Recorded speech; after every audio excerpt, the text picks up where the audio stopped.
Hello tout le monde, j'espère que vous allez bien. Je suis trop contente de vous retrouver aujourd'hui dans cette nouvelle vidéo tant attendue sur ma chaîne YouTube, mes fournitures scolaires.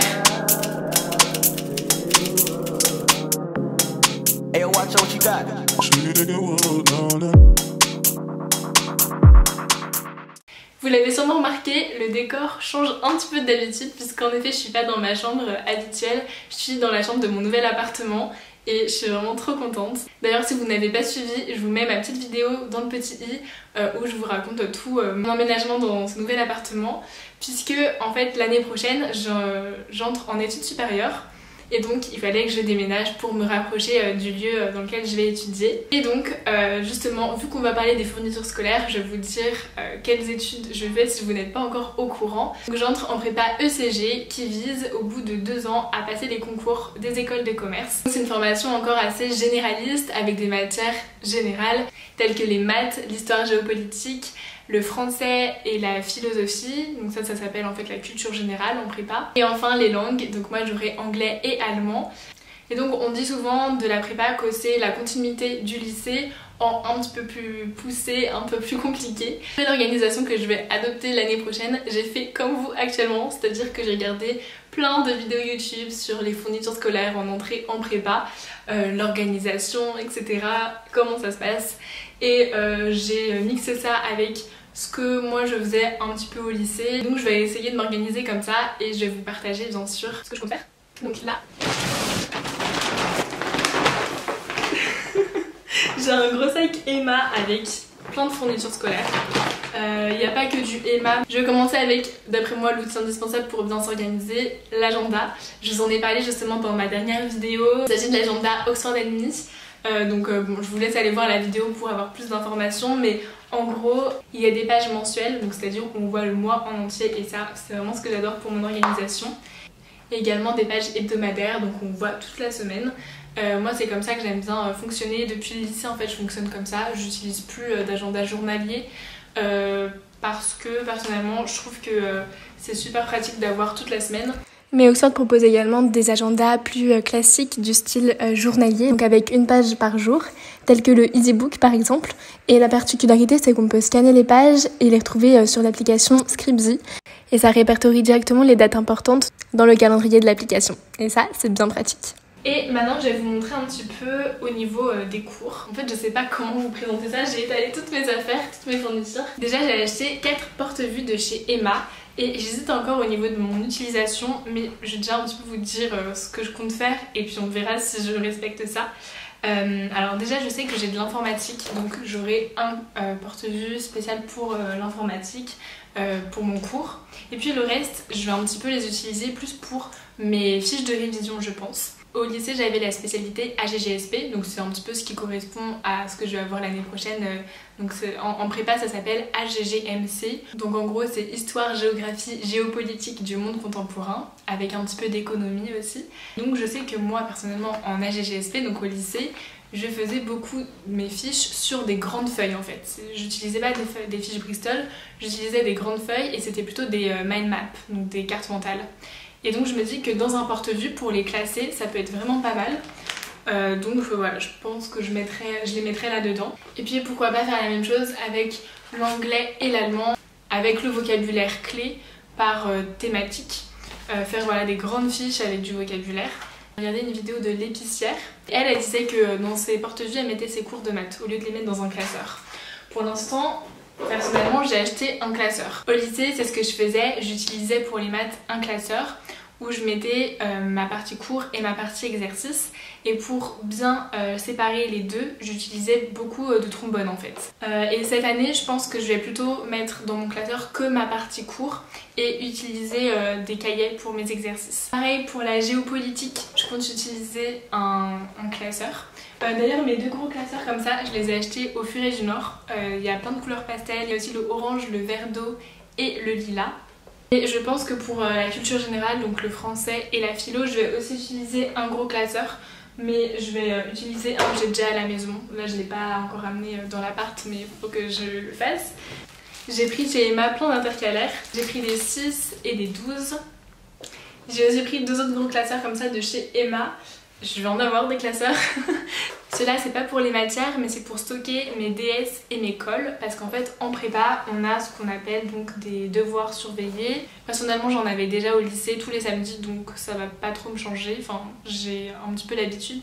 Mais j'ai vu que c'était bien en fait de les stocker dans un classeur pour pouvoir vraiment y revenir, revoir la correction, le brouillon, pour faire des progrès en fait et pas refaire les mêmes erreurs qu'on a fait au dernier DS. J'utiliserai un intercalaire pour séparer les matières et un autre classeur pour tout ce qui va être les cols. Donc les cols en prépa c'est des oraux qu'on a chaque semaine. Je crois que dans mon lycée j'ai vu qu'il y en avait 2 à 3 par semaine.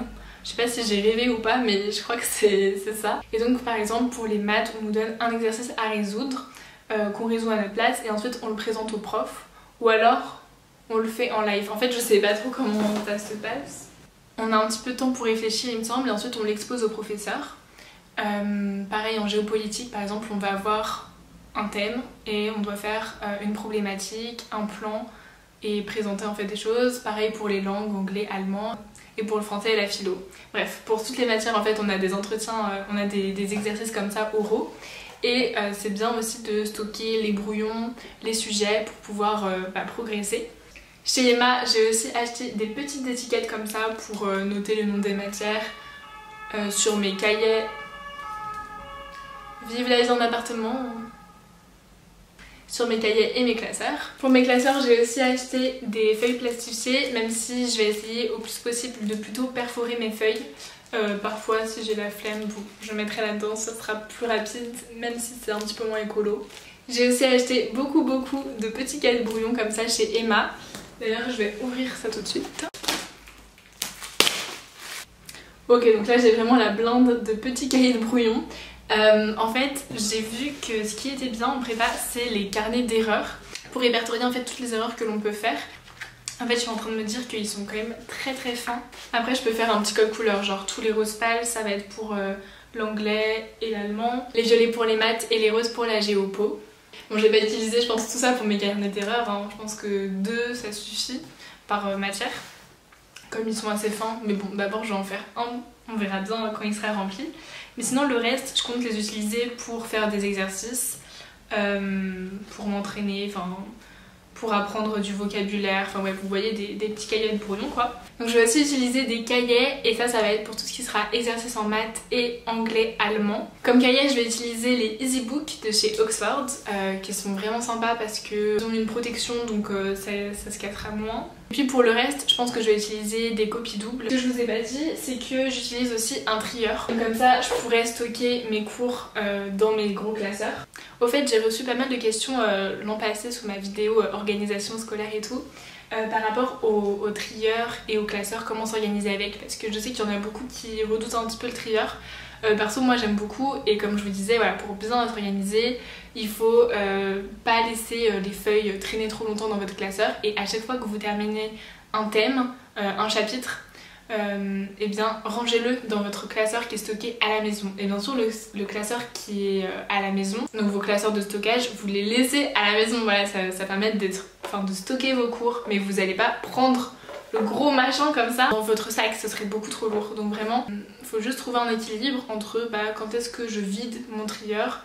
Essayez de le faire assez régulièrement en fait dès que vous avez terminé un chapitre. Moi je sais que souvent j'avais la flemme de ranger dans mes classeurs. Donc je faisais des piles en fait à côté et je rangeais le week-end ou quand j'avais un petit peu de temps. Mais les piles là, faut quand même qu'elles soient bien ordonnées. N'hésitez pas aussi peut-être à mettre des post-it avec c'est tel chapitre, c'est tel truc et tout. Mais essayez que... Le but c'est de pas trop être perdu quoi. Je parle... Non mais on dirait que je suis blasée comment je parle. En fait il fait super chaud et maintenant que je vous ai présenté un petit peu le gros, on va dire, donc dans mon organisation, donc les classeurs, les cahiers et tout, je vais vous présenter rapidement 2 indispensables que j'aime beaucoup. Ce sont les trombones. Ça, je vous en ai parlé dans ma vidéo de l'année dernière, je pense, fourniture scolaire et organisation. Enfin, je vous avais fait des vidéos assez complètes aussi, donc si ça vous intéresse, je vous les mettrai pareil dans le petit i. Mais voilà, donc les trombones, vraiment ma passion, j'en utilise tout le temps pour... regrouper en fait les cours qui vont ensemble, surtout dans mon trieur. C'est comme ça en fait que je ne perds pas de feuilles. Voilà, toutes les feuilles volantes et tout, je les perds pas parce que je les attache entre elles. Par exemple, je sais que pour la géopolitique, pour la GGSP, Si vous prenez cette spé, ça vous parlera sûrement, mais en gros on a beaucoup de cours. On a en fait les grands thèmes, et à l'intérieur des thèmes on a les chapitres, et à l'intérieur on a les jalons. Les trombones c'était bien pratique pour ça, donc ceux-ci ils viennent de chez Stationery Pal, mais on peut en retrouver partout hein. Et puis également des petits post-it comme ça pour plein de trucs. Franchement les post-it ça sert vraiment partout pour annoter des cours, des pages dans les manuels aussi. Après au niveau des stylos bleus, moi mes préférés, ça restera je pense mes préférés à jamais, c'est les Papermate Ink Joy en pointe 0,7 mm. Et puis après pour apporter un petit peu de couleur, j'aime beaucoup aussi donc les Stabilo. Ceux-là c'est les points 0,88. En plus celui-ci c'est vraiment pratique parce que voilà, vous pouvez l'emmener un peu partout et puis ensuite le mettre sur votre bureau. Et ensuite il y a aussi les points max, donc c'est une plus grosse mine qui est pas mal pour tout ce qui va être schéma, etc. Donc voilà, les deux indispensables Stabilo, bien sûr les surligneurs aussi que j'aime beaucoup. Pour mon appart j'ai pas pris ma grosse barre Stabilo, je la laisse chez moi parce que je veux aussi rentrer le week-end je pense chez moi à la maison, donc je laisserai ça là-bas. Et par contre j'ai quelques stabilos dans mon sac, enfin dans ma trousse pour l'école. Et j'ai aussi découvert les midliners comme surligneurs. Ils sont trop bien ceux-là aussi. J'avais oublié de vous en parler mais je me suis acheté un gros indispensable pour la prépa ECG. C'est le gros livre rouge de maths. Voilà, ça c'est un condensé du programme. Voilà, il est énorme.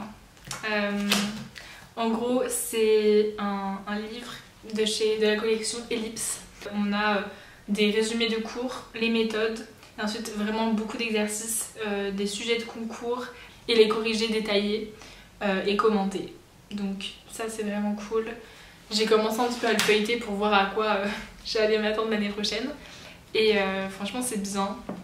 Il est vraiment bien fait et je pense que ça va vraiment m'aider en fait pour l'année prochaine. Donc voilà, il est sur mon bureau, je le laisse sur mon bureau et je pense que je vais pas mal l'utiliser. Ouais. Donc voilà pour cette vidéo, j'espère que ça vous aura plu. Perso j'ai l'impression que c'était un petit peu enfouilli, en plus il fait super chaud là dans mon appart donc je suis de partout là. Franchement cette vidéo c'est la vidéo du combattant. J'espère quand même que ça vous aura aidé et puis n'hésitez pas si vous avez des questions à les poser en commentaire. J'essaierai de vous répondre ou sinon je répondrai dans une prochaine vidéo. Et voilà, n'hésitez pas vous à me partager votre organisation dans les commentaires, vos fournitures. N'hésitez pas aussi à me dire dans quelle classe vous passez l'année prochaine. Ça m'intéresse. Et voilà, bref, moi je vous embrasse et je vous dis à très vite dans une prochaine vidéo. Gros bisous!